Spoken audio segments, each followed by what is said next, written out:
அல்ஹம்துலில்லாஹி ரப்பில் ஆலமீன் வஸ்ஸலாத்து வஸ்ஸலாமு அலா ரசூலில் அமீன். அன்பிற்கினிய சகோதர சகோதரிகளே, அஸ்ஸலாமு அலைக்கும் வரஹ்மத்துல்லாஹி வபரகாத்துஹு. இறைவன் திருக்குர்ஆனில் சுட்டி காட்டுகிறான், யா அய்யுஹல்லதீன ஆமனு துகுலு ஃபி ஸில்மி காஃபா வலா தத்தபியு ஹுதுவாத்தி ஷைத்தான் இன்னஹு லக்கும் அதுவும் முபீன்.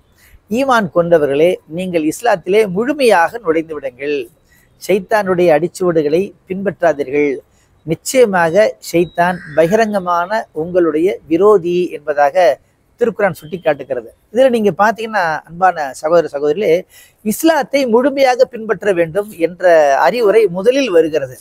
ஆக சில பேரை பார்த்தீங்கன்னா நல்ல தொழுவாங்க, ஆனால் காசு கொடுக்க மாட்டாங்க. எவ்வளோ நேரம் வேணா சொல்லுங்க, பள்ளிவாசல் இருக்கிறேன், 5 நேரம் இல்லை, இஷாக்கு அப்புறமும் கொஞ்சம் உட்காந்துருக்குன்னு சொல்றீங்களா, மார்க்க பயானை கேட்கணும்னு சொல்றீங்களா, நான் டைம் தரேன், ஆனால் காசை மட்டும் கேட்காதீங்க அப்படின்வாங்க. இது ஒரு சாரார்.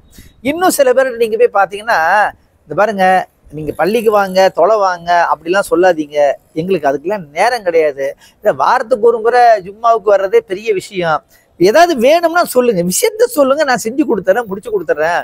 அவர்கிட்ட போய் நம்ம சொன்னோன்னு வச்சுக்கோங்களேன், இந்த மாதிரி பள்ளிவாசல்ல இந்த வாரம் காலையில 10ல இருந்து 12:30 மணி வரைக்கும் பெண்களுடைய பயான் இருக்கிறது, பெண்களுக்கான சிறப்பு நிகழ்ச்சி இருக்கிறது, ஒரு 200 பேர் வருவாங்க அப்படின்னு நீங்க சொன்னீங்கன்னா, அவங்க என்ன பண்ணுவாங்கன்னா, 200 பேர் தானே, நான் வந்து டீ சமோசா அரேஞ்ச் பண்ணிடுறேன், வேற என்ன வேணும், தண்ணி பாட்டிலும் நான் கொடுத்துட்றேன், ஆனா என்ன மட்டும் நீங்க கூப்பிடாதீங்க அப்படின்னு வந்து சொல்லக்கூடிய தன்மையை பார்க்கணும்.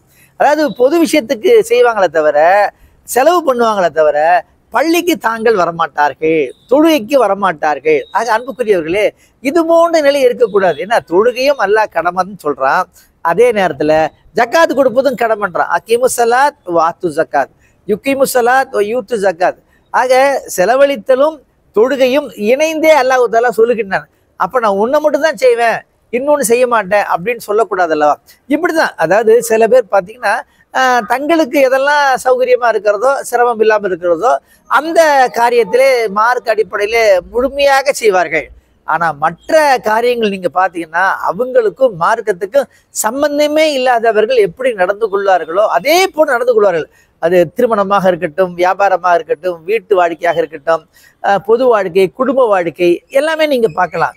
சில பேர் என்னன்னா, நீங்க பல பேர் நீங்க பார்த்துருக்கலாம், குடும்பத்துல வந்து ரொம்ப அற்புதமான முறையில பணியாற்றுவார்கள், அந்த வீட்டு பணிகளை விழுந்து விழுந்து செய்வார்கள். ஆனா பொது பணி, சமுதாய பணின்னா அவங்க வரவே மாட்டாங்க, அவங்கக்கிட்ட நேரமே இல்லைன்னு சொல்லி கராரா மறுத்துடுவாங்க. இதுக்கு நேர் முரணானவர்களும் உண்டு. எப்பொழுது பார்த்தாலும் பொது வேலை, ஜமாத் வேலை, பொது பணிகள் அப்படின்னு அலைவாங்க, வீட்டை பார்க்க மாட்டாங்க, உற்றார் உறவினரை அவங்க உரிமையை கொடுக்க மாட்டாங்க. ஆக இதுவும் தவறுங்க.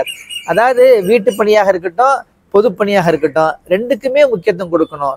அதே மாதிரி தானம் செய்யக்கூடியதாக இருக்கட்டும், தொடக்கூடியதாக இருக்கட்டும், ரெண்டுக்குமே முக்கியத்துவம் கொடுக்கணும். அதை ஒட்டுமொத்தமாக நீங்க பார்த்தீங்கன்னா, மார்க்கம் எதை சொல்லுகிறதோ அதற்கெல்லாம் முன்னுரிமை தர வேண்டும். இது ஒன்று, முழுமையாக செயல்படுத்த வேண்டும். இது ஒன்று. ரெண்டாவது என்னன்னு பார்த்தீங்கன்னா, வலா தத்தபியு ஹுதுவாத்தி ஷைத்தான் அப்படிங்கிறான் இறைவன்.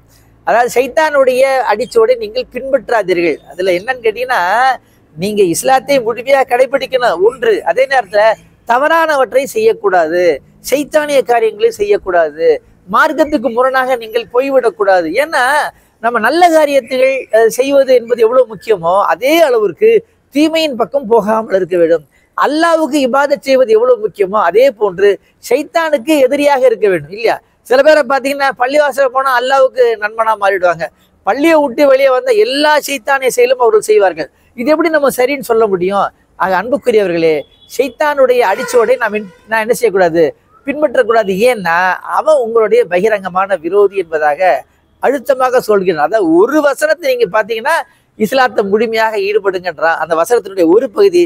அடுத்த 2 பகுதியை நீங்க பாத்தீங்கன்னா, ஷைத்தானை நீங்கள் எச்சரிக்கையாக இருங்க, ஷைத்தான் கூட போயிடாதீங்க, அவன் உங்களுடைய விரோதி அப்படின்னு இறைவன் எச்சரிக்கை விடுக்கின்றான். இறைவன் நம் அனைவருக்கும் கிருபை புரிவானாக. இறைவன் நாடினால் மீண்டும் சந்திப்போமே. மறக்காம லைக் பண்ணுங்க, கமெண்ட் பண்ணுங்க, ஷேர் பண்ணுங்க. இது போன்ற வீடியோக்களை பார்க்க இஸ்லாம் டுடே சேனலை சப்ஸ்கிரைப் பண்ணுங்க. மறக்காம பெல் பட்டனை பிரஸ்